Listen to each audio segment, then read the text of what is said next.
ये जे उसो को कोई बहाना मिल गया है क्या ये स्मैकडाउन की ब्लड लाइन की स्टोरी से दूर भागने का? Okay, hello chatters, my name is Rohit and you are watching Wrestle chatter.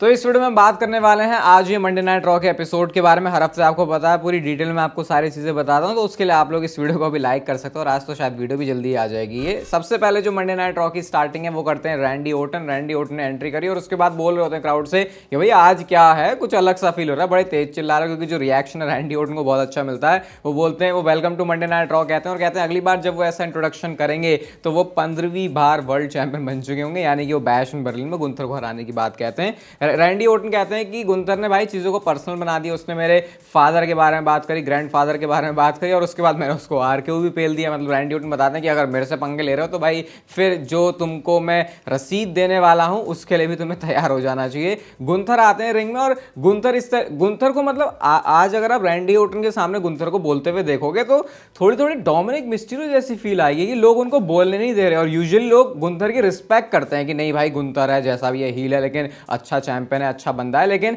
आज गुंथर के लिए मुझे बहुत ज्यादा डिसरिस्पेक्ट दिखी, क्योंकि उनको बोलने का भी ऐसा मौका दे नहीं रहे थे लोग। और इस पे ही जो लोग है बहुत ज्यादा, जो गुंथर है वो बहुत ज्यादा लोगों पे गुस्सा हो जाते हैं। गुंथर आके कहते हैं कि मैं एक ही चीज तेरे से कहना चाहता हूं, तूने आरकेओ तो मारा है मेरे को, लेकिन तूने पीछे से मारा है, तो ये तेरी खुशी का रीजन है? अगर ये तेरी खुशी का रीजन है तो भाई यही तेरे लिए एकमात्र खुशी है, क्योंकि इसके बाद जिंदगी में तू कभी मुझे वैसे भी आरकेओ नहीं मार सकता। यानी गुंथर एक तरीके से चैलेंज ही कर रहे हैं कि अब दूसरी बार तो तेरे को आरकेओ मारने का मौका मिलेगा नहीं, जिसका मतलब कि मैं बैश एंड बर्लिन से जब बाहर निकलूंगा तो भी मैं चैंपियन ही रहूंगा। ऐसे में फिर ये क्या करते हैं, गुंथर ना बिल्कुल रिंग के बीचों बीच में वो जो बेल्ट है उसको रख देते हैं और कहते हैं ले भाई, मतलब ऐसा करके वो थोड़ा स्वैग मार रहे थे। ये इनका सेटअप था, क्योंकि पीछे से आके लुडविग काइजर ने अटैक भी किया था। फिर मतलब रैंडी ओटन ने फाइट बैक तो करते हैं, लेकिन फिर भी दोनों ने मिलकर बजा दिया था। और फिर ये चीज इसलिए हो रही थी कि आज शो के मेन इवेंट में रैंडी ओटन कंपीट करने वाले हैं on Monday night raw against Ludwig Kaizer. तो इस तरीके से सेटअप था। जब डब्ल्यूडब्ल्यू ने इसको बनाया ना मैच को, तो ऐसा लगा कि रैंडी ओटन का मैच पेंडिंग है, इस वजह से इसको ये कर रहे हैं। लेकिन फिर ये ट्रिपल एच करने में माहिर हैं, जैसे उन्होंने डेमन प्रीस्ट और गुंथर की फ्यूड के लिए किया था, जो कि लग रहा था कि भाई गुंथर तो किंग ऑफ द रिंग जीते हैं, इस वजह से वो आ रहे हैं। लेकिन उसके बाद ये जो अपना पर्सनल टच एलिमेंट डाल देते हैं दोनों सुपरस्टार्स मिलकर, जो भी फ्यूड में उस इन्वॉल्व हैं, जैसे पहले डेमन प्रीस्ट और गुंथर ने किया था, और वही चीजें रैंडी ओटन और गुंथर की इस फ्यूड में भी हो रही है, जो कि स्टोरी लाइन को और भी ज्यादा इंटरेस्टिंग बनाती है। क्योंकि अब एक रीजन तो है कि रैंडी ओटन को रीमैच मिल रहा है उस वजह से जो उनके साथ king of the ring match के फिनिश में हुआ, लेकिन अब इन्होंने अपने आप में जो चीजें उसको पर्सनल कर दिया है। इसके बाद शो पर अगली चीज आती है शेमस वर्सेस पीट डन का मैच। शायद मुझे बताने की जरूरत तो है नहीं कि ये मैच कितना ज्यादा फिजिकल और हार्ड हिटिंग रहा होगा। यूजुअली मैं रिव्यूज के अंदर ऐसे बहुत ज्यादा मैच का प्ले बाय प्ले नहीं चलता, क्योंकि भाई जब आप मैच जाके देखोगे तो आपको वो ज्यादा अच्छे से समझ में आएगा। 10 बीट्स जो है शेमस ने आज ही बजाई, आज उन्होंने 20 बजाई है पीट डन के, बहुत अच्छे से उनकी ठुकाई सुताई करी उन्होंने। एक वो मून शॉट मारने जाते हैं पीट डन, लेकिन उसको नी मतलब काउंटर करके शेमस ने नी मार दी। और वो कमेंट्री से बड़ा मस्त लगा मुझे सुनने में। माइकल कोल कहता है मिड सेक्शन में मारा, लेकिन फिर पैट मैकेफे कहता है नहीं वो तो कहीं और ही मारा। और आज हमको पैट मैकेफे के बारे में ये भी पता चला कि फिलहाल वो डब्ल्यूडब्ल्यूई सब छुट्टी पे जा रहे हैं। अब जब नेटफ्लिक्स पे आएगी मंडे नाइट रॉ तो फिर से जो पैट मैकेफे है वो वापस आएंगे। आज जो मंडे नाइट रॉ में आए थे पैट मैकेफे, वो फिलहाल के लिए तो उनकी लास्ट अपीयरेंस है। अब जब नेटफ्लिक्स में आएगी मंडे नाइट रॉ तब तक का ही वेट करना। बाकी एंड में जो है शेमस ने ब्रो किक मारी, जब टर्न बगल में ही पीट डन ने शेमस के हाथ को फंसा दिया था, लेकिन उन्होंने टर्न बगल के साथ ही सब कुछ उखेड़ दिया और ब्रो किक मार के वो ये वाला मैच जीत गए। इसके बाद शो पर अगला मैच आता है मैक्जीन वर्सेस आइवी नाइल के बीच में, और मैक्जीन आज बड़े ज्यादा गुस्से में थी। आपको यूजुअली ऐसा दिखेगा नहीं कि मैक्जीन किसी के ऊपर भारी पड़ रही है, लेकिन वो चीज आज होती है शो पर। और इस मैच की मेन हाईलाइट था वाइट सिक्स अंकल हाउडी का अपीयर होना। निकी क्रॉस आ गई, मतलब वो इस तरीके से दिखा रही होती है कि उनको भी प्रॉब्लम है, क्योंकि चैट गेबल के बैंड से तो सबको ही प्रॉब्लम है,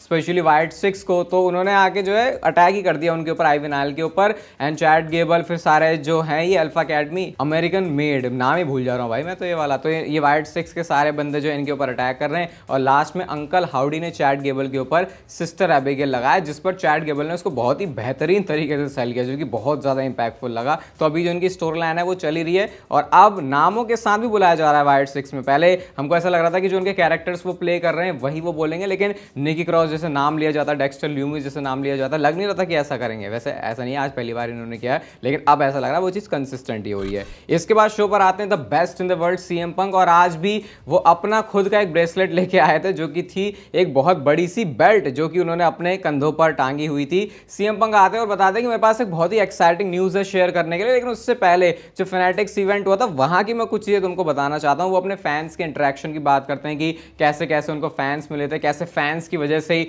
डब्ल्यूडब्ल्यूई का माहौल, डब्ल्यूडब्ल्यूई इस समय जो अपने टॉप पर चले, बेसिकली वो अप्रिशिएट ही कर रहे थे सारे फैंस को। और अब आते हैं वो मेन मुद्दे के ऊपर। मेन मुद्दा ये है कि अभी इस समय सीएम पंक के जो कंधे पर स्ट्रैप टंगा हुआ है वो उसी तरफ लीड कर रहा है, जो कि आप लोग शायद समझ ही गए होंगे। बैश इन बर्लिन के लिए ऑफिशियली एडम पियर्स से बात कर ली है सीएम पंक ने, और जो मैच है वो ऑफिशियल कर दिया गया है। तो जितने टाइम से मैं आपको रूमर्स बता रहा था वो सच ही है, और आज मंडे नाइट रॉ में ये चीज़ जो है ऑफिशियल हो जाती है। इसके बाद ड्रू मैकिंटायर के बारे में वो यही बोलते हैं कि भाई इसने सारी चीज़ों को पर्सनल बना दिया है, ये जो ब्रेसलेट है मेरा वाला उसे लेके चला गया। वो उन ब्रेसलेट्स की बात करते हैं जो कि उनको फैन से मिला था इवेंट में, लेकिन अब उनको वो वाला ब्रेसलेट क्लेम करना है जो कि लव की भाषा है सीएम पंक के लिए। जैसे फैंस का लव वो ब्रेसलेट लेके आया है, जो ब्रेसलेट फैंस ने दिए वो दिखाता है, वैसे सीएम पंक वो ब्रेसलेट लेके गए हैं और वो बताते हैं कि भले ही ड्रू मैकिंटायर मेरे से हेट करता है लेकिन वो मेरे से ऑब्सेस्ड है। इसके बाद ड्रू मैकिंटायर का भी थीम म्यूजिक हिट हो जाता है, और भाई ड्रू मैकिंटायर इतने कैजुअली एक ही लाइन में रोस्ट कर देते हैं भाई सीएम पंक को। मेरे को अभी भी समझ में आता है ऐसा कैसे हो जाता है कि सीएम पंक जैसे बंदे को एक ही लाइन में ड्रू मैकिंटायर डिस्ट्रॉय कर देते हैं। वो कहते हैं भाई सीएम पंक सही बता, तूने दारू पीनी तो नहीं शुरू कर दी? आपने वो डॉक्यूमेंट्री वाली वीडियो मैंने बताया अच्छे से वो क्या बैकग्राउंड रहा है सीएम पंक, क्योंकि उन्होंने कभी ड्रिंक करी नहीं है सिर्फ एक उस इंस्टेंस के अलावा। तो ये जो लाइन ऐसे ही ड्रू मैकिंटायर ड्रॉप कर देते, भाई पागल वागल तो नहीं हो गया कि तू मेरे से स्ट्रैप मैच करेगा? तो ड्रू मैकिंटायर तो भी थोड़े जोश में आ जाते हैं, कहते हैं भाई हमको बैश इन बर्लिन का क्यों वेट करना, चला के कर लेते हैं। अब सीएम पंक ने एक नेगोशिएशन रखा जो कि था ये जो स्ट्रैप है ये मैं तेरे को दे दूंगा, तू मुझे ब्रेसलेट दे दे। तो यहाँ पे तो मुझे सीएम पंक की पप्पू लग रहा है, भाई तुम क्या बात कर रहे हो? ऐसे वो ऐसा बंदा है जो कि इतने अच्छे तरीके से दे देगा? ड्रू मैकिंटायर रुकते हैं और उसके बाद नहीं में जवाब देते हैं, जैसे कि हम एक्सपेक्ट ही कर रहे थे कि वो यस बोलेंगे। बाकी आज उनके बीच ऐसे कोई फिजिकल चीज हमको नहीं दिखी है। अब बैश इन बर्लिन में मैच है तो मैं तो भाई बहुत एक्साइटेड हो गया उस मैच के लिए। बैश इन बर्लिन का कार्ड भी जो कि ऐसा लग नहीं रहा था कि डब्ल्यूडब्ल्यूई इसको इतना सीरियसली लेने वाली है, लेकिन अब देखो रैंडी और गुंथर वाला मैच भी है, सीएम पंक और ड्रू मैकिंटायर का स्ट्रैप मैच भी है। तो आई थिंक यही इनफ है बैश इन बर्लिन के कार्ड को अच्छा बनाने के लिए। ओवरसीज जाके फिर बाकी तो आपको पता ही है जो क्राउड वर्क है वो कितना तगड़ा होता है, जिससे शो और भी ज्यादा बढ़िया लगता है। इसके बाद New Day and Odyssey Jones versus Final Testament का मैच था, और मैच से पहले ही कोफी किंगस्टन ने एक्जेवियर वुड्स को समझा दिया था कि भाई ऐसा तू गलत तरीके से मत ले, ओडीसी जोन्स ये जो आया है। और इस आज मैच में बस उसी मोमेंट का वेट कर रहा था जब ओडीसी जोन्स को टैग इन होगा और वो किस तरीके से अपनी जो शक्ति है उसका प्रदर्शन करते हैं। लेकिन एक्चुअल में वो टैग इन वाला मोमेंट ही सबसे क्रूशियल रहा, क्योंकि पहले ऐसा लग रहा था कि जो न्यू डे के कोफी किंगस्टन है वो टैग देंगे अपने भैया एक्जेवियर वुड्स को, लेकिन बीच में ओडीसी जोन्स आकर उनको टैग इन मिल गया। और ये चीज फिर ऑब्वियसली आपको पता है एक्जेवियर वुड्स को पसंद तो आनी नहीं थी। आज कुछ भसड़ नहीं मची, ऐसा लग रहा था कि आज ही मच सकती है। वो अपना स्पिनिंग जो साइड स्लैम है वो मारा ओडीसी जोन्स ने, और ओडीसी जोन्स और न्यू डे ये वाला मैच जीत चुकी है। न्यू डे वाला तुम ये भी देखो जरा, अगर ओडीसी जोन्स नहीं होता तो तुम्हारे बस की नहीं हो पाती फाइनल टेस्टामेंट से जीतना, जिस तरीके से वो सारे लोग मिलके जो है चढ़ जाते थे इनके ऊपर। बट अभी ओडीसी जोन्स के आने की वजह से थोड़े ये तगड़े लग रहे हैं, लेकिन कोफी किंगस्टन के सामने एक्जेवियर वुड्स अभी भी खुश नहीं लग रहा है, क्योंकि वो जो टैग इन वाला मूवमेंट हो गया तो क्लियर लग रहा है भाई अब जो ब्रेकअप है वो जल्दी होने वाला है, अब इस चीज को रोका नहीं जा सकता। नेक्स्ट चीज होती है शो पर no disqualification match the Miz versus Bronson Reed के बीच में। ये जो बीच में स्टिपुलेशन वाली चीज भी अगर ऐसे वीकली शोज में हर बार नहीं, अगर महीने में एक आध बार भी हो तो वो अच्छा लगता है देखने में। और नो डिस्क्वालिफिकेशन ब्रॉन्सन रीड उस मैच में है, तो मिज ने ऐसा क्या सोच के डिसीजन लिया? तो मिज खुद ही बताते हैं भाई मैं वैसे तो इस मैच का पार्ट बिल्कुल भी नहीं होता, मैं समझदार आदमी हूं, लेकिन मैं अपने दोस्तों के लिए कुछ भी कर सकता हूं, क्योंकि आर्ट्रुथ के साथ क्या किया ब्रॉन्सन रीड ने वो आपको पता है। अब इस मैच में पहले बहुत ज्यादा गुस्से में वो थे, can do stick, steel chair, table भी उन्होंने साइड में लगा दिया, सब कुछ ये जो है पूरा आतंक मचाने की कोशिश कर रहे हैं। मिज ने पूरी कोशिश करी कि वो बजाएं बैंड ब्रॉन्सन रीड की, एंड में उन्होंने अपना सुनामी फिनिशर लगा के फिनिश कर दिया इस मैच में मिज को, पिनफॉल से वो मैच जीत गए। अब इसके बाद स्यूनामी आफ्टर स्यूनामी जो लगाने की परंपरा है ब्रॉन्सन रीड की वो चलने ही वाली थी, लेकिन तभी एक ऐसा थीम सॉन्ग हिट होता है। भाई साहब ट्रिपल एच धन्यवाद तुम्हारा, तुमने कुछ तो सुन लिया है। ब्रॉन स्ट्रोमैन अपनी एंट्रेंस करते हैं, और एंट्रेंस करते ही ब्रॉन्सन रीड के चेहरे पर जो लुक था वो देखने लायक था कि भाई ये आ गया असली जो बंदा है जो मेरे लिए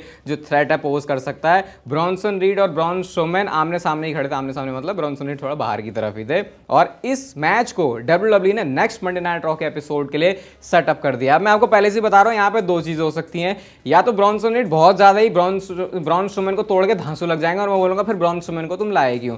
दूसरी चीज, अगर ये बिल्कुल बराबर की टक्कर दिखाते हैं, क्योंकि अब वही चीज होनी चाहिए, ऐसा भी नहीं कि ब्रॉन स्ट्रोमैन को ही तुमने तगड़ा दिखा दिया, यहाँ पे डब्ल्यूडब्ल्यू को एक स्वीट स्पॉट ढूंढना पड़ेगा कि कैसे इस मैच को करते हुए या फिर अगर इसको फ्यूड को स्ट्रेच करना है वो और अच्छी बात होगी, तो कैसे एक बैलेंस बना के दोनों सुपरस्टार्स को यहां से बेनिफिट मिले, कुछ ऐसी चीज करे। अगर ये चीज हो पाती है तो मैं मानूंगा भाई कि ब्रॉन स्ट्रोमैन और ब्रॉनसन रीड की इस फ्यूड का फायदा, वरना कोई एक बंदा ज्यादा ही अपर हैंड लेके चला गया तो आई थिंक किसी एक बंदे को प्रॉब्लम ही होने वाली है यहाँ पे, जो कि उसके करियर के लिए सही नहीं है। बाकी ब्रॉन स्ट्रोमैन का अगर वाइड 6 से लिंक है तो फिर शायद थोड़ा सा कह सकते हैं, लेकिन फिर भी यार ब्रॉन स्ट्रोमैन आई थिंक उनको तगड़ा दिखना वो डिजर्व करते हैं टीवी पे। नेक्स्ट मैच होने वाला था शो पर Dominik Mysterio versus Damian Priest के बीच में होने वाला था, इसलिए कह रहा हूं क्योंकि एंट्रेंस पर ही डेमन प्रीस्ट का जो है बहुत बुरी तरीके से कार्लिटो, फिन बैलर और ये सारे जो जेडी मैकडोना सब निकल के आ गए। डोमिनिक मिस्टीरियो एक ऐसी सिचुएशन में फंसे हैं बीच में, डेमन प्रीस्ट ने रिंग साइड में तो सबको मार दिया, लेकिन रिंग में अब डोमिनिक मिस्टीरियो खड़े, एक तरफ से रिया रिप्ली ने वैसी हेडबट मारा जैसे उन्होंने किसको, जेडी मैकडोना को मारा था इससे पहले, हेडबट मारा। अब इसके बाद इन्होंने जो तोड़ना शुरू कर दिया डोमिनिक मिस्टीरियो को,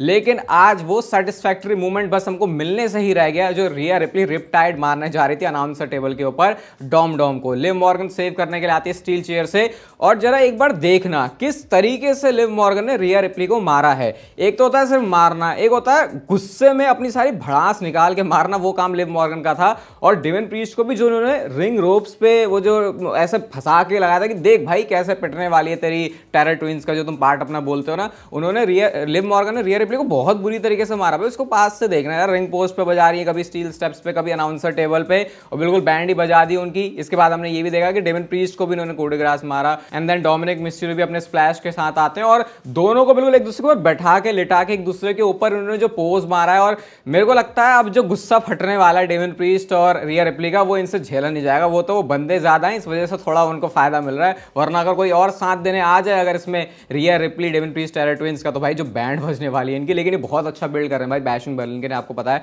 मिक्स टैग टीम मैच होने वाला है। आई थिंक वहां से कुछ ऐसे मूवमेंट आएंगे कि हमारे दिल को थोड़ी सी ठंडक पड़ेगी जब डोमिनिक मिस्टीरियो और लिव मॉर्गन पिट रहे होंगे। शो पर मैच होता है ट्रिपल थ्रेट और ये विमेंस टैग टीम चैंपियनशिप के लिए था। क्या ही बताऊं यार मैं, मतलब ये करते मैच क्यों है, ऐसा लगता है टाइम बर्बाद कर दिया। विमेंस डिवीजन है इस वजह से नहीं कह रहा, आपको पता है मैं बार बार इस बात को बोल देता हूं, किसी को लगे भाई मैं उसमें इंटरेस्टेड ही नहीं हूं। पता नहीं क्या ही वो स्टोरी चल रही है, अल्बा फायर आला डाउन, उनका इतना कुछ सेंस तो मुझे लगता नहीं है, बस वो मल्टीपल शोज पे जा रही है, यही उनकी सही चीज है।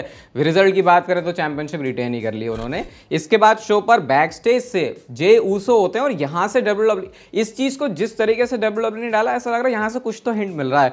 इंटरकॉन्टिनेंटल चैंपियनशिप के लिए टूर्नामेंट होने वाला है, जे ऊसो और सैमी ज़ेन के रियूनियन की बात हो रही है। उनसे खुद ही पूछते हैं कि क्या तुम लोग साथ में रियूनाइट होने वाले हो। आज तो सैमी ज़ेन थे नहीं, लेकिन जे ऊसो ने यह बोला कि उनका फोकस इंटरकॉन्टिनेंटल चैंपियनशिप के ऊपर है अब, और नेक्स्ट टाइम अब जब तुम सेम सिटी में मुझे देखोगे तो मेरे पास इंटरकॉन्टिनेंटल चैंपियनशिप होगी। तो ये इसको किस तरीके से कर रहे हैं, उधर ब्लड लाइन की स्टोरी में जे ऊसो की बहुत सख्त जरूरत है, वो सब आपको पता ही है कैसे रोमन रेंज वहां पे अकेले पड़ रहे हैं। इधर हम एक तरफ सोच रहे हैं कि जे ऊसो और सैमी ज़ेन शायद रियूनियन होके उस पॉइंट पर वहां जाके पहुंचेंगे जब रोमन रेंज को जरूरत होगी, लेकिन अब ऐसा लग रहा है कि जे ऊसो के पास इंटरकॉन्टिनेंटल चैंपियनशिप आ सकती है। ऐसा इसलिए क्योंकि बस उस मौके का ही फैंस वेट कर रहे हैं कि एक बार इनको स्पॉट में डाला तो सही, इनको अपॉर्चुनिटी दो तो सही। और ये मिडगार्ड टाइटल है, कोई ये भी नहीं कि भाई वर्ल्ड चैंपियनशिप है तो बहुत ज्यादा सोच विचार करना पड़ेगा कि भाई जे ऊसो को वर्ल्ड चैंपियन बनाए या फिर नहीं, लेकिन ब्रॉन ब्रेकर के पास वो चैंपियनशिप है। चांस तो बहुत खतरनाक वाला लग रहा है कि जे ऊसो के कंधों पर इंटरकॉन्टिनेंटल चैंपियनशिप है, लेकिन मैं तो सही बता रहा हूं बहुत ज्यादा गरियाने वाला हूं अगर ऐसा मैंने देखा कि ब्रॉन ब्रेकर को इन्होंने इंटरकॉन्टिनेंटल चैंपियनशिप उससे लुटवा दी। भाई एटलीस्ट उसको उतना टाइम तक चैंपियन रखोगे, याद रहे उस बंदे के पास जब फर्स्ट मेन रोस्टर का टाइटल आया था तो वो कैसा लग रहा था। अगर तुम सोचते हो थोड़ा भी कि ब्रॉन ब्रेकर का फ्यूचर हो रहा है कुछ डब्ल्यूडब्ल्यू में, तो यहां से तो डब्ल्यूडब्ल्यू को बहुत सेफ खेलना पड़ेगा। लेकिन जिस तरीके से ये बिल्कुल लोगों को अलग डायरेक्शन में लेके जा रहे हैं कि जे ऊसो इंटरकॉन्टिनेंटल चैंपियनशिप के लिए जा रहे हैं, उधर सैमी और जे का अलग चल रहा है, उधर रोमन रेंज को ब्लड लाइन की जरूरत है, ऐसा लग नहीं रहा है ब्लड लाइन का रियूनियन इतनी कुछ आसानी से होने वाला है। शो के मेन इवेंट में रैंडी ओटन लुडविग काइजर का मैच था, दिमाग ही खराब हो जाएगा भाई आपका इस मैच को, भले रैंडी ओटन उस मैच में, लेकिन बहुत ही ज्यादा स्लो पेस का मैच था। मोमेंटम थोड़ा सा तब आता है जब रिंग साइड पर गुंथर आते हैं और उसकी वजह से लुडविग काइजर ने जो है पटक दिया था रैंडी ओटन को उसी अनाउंसर डेस्क में।